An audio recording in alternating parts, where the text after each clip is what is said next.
ಬಿದ್ದು ಹೋಗ್ತಾನೆ. ಧನವನ್ನು ನಂಬುವಾడు ಆಶಾ పడిపోవును. ಬಲದ ಮೇಲೆ ನಂಬಿಕೆ ಇಡುವವನು ಸೋತು ಹೋಗ್ತಾನೆ. ಮನುಷ್ಯರ మీద నమ్మకం ఉంచినోడు సోలిపోతాడు. ದೇವರ ವಾಕ್ಯ ಕೀರ್ತನೆ ಹೇಳ್ತದೆ, ಕೆಲವರು ಆಶಾ ಬಲದಲ್ಲೂ ಕೆಲವರು ಯುದ್ಧ ಕುದುರೆಯಲ್ಲೂ ನಂಬಿಕೆ ಇಡುತ್ತಾರೆ. ಅವರಾದ್ರೂ ಬಿದ್ದೋದ್ರು, ನಾವಾದ್ರೂ ಎದ್ದು ನಿಂತಿದ್ದೇವೆ. కొందరైతే అశ్వ బలముతోను, కొందరైతే వారి యొక్క బలముతోను చేస్తే, మనమైతే యెహోవా బలమందే మేము నిరీక్షణ ఉంచుతాం. హల్లెలూయా, హల్లెలూయా.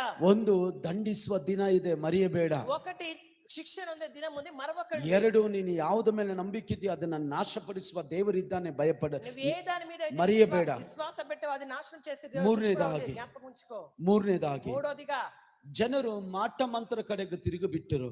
ప్రజలు మాట మంత్రాల వైపు తిరిగారు. ಮೀಕಾ ಪುಸ್ತಕ 5ನೇ ಅಧ್ಯಾಯ 12ನೇ ವಾಕ್ಯ. మీకా పుస్తకం 5:12. ಇವರು ಪ್ರೇಯರ್ ಮಾಡಿ ಮಾಡಿ ಉತ್ತರ ಸಿಕ್ಕದ ಕಾರಣ మీరు ప్రార్థన చేసి చేసి ఉత్తరం రాక ಮಾಟ ಮಂತ್ರ ಕಡೆಗೆ ಹೋಗ್ಬಿಟ್ರು, మాట మంత్రాల వైపు ಕನಿ వెళ్ళారు. ಕೇಳಕ್ ಹೋಗ್ಬಿಟ್ರು, కనిని అడిగడానికి వెళ్ళారు. ಇತರ ಜನರಂತೆ ಜೀವಿಸ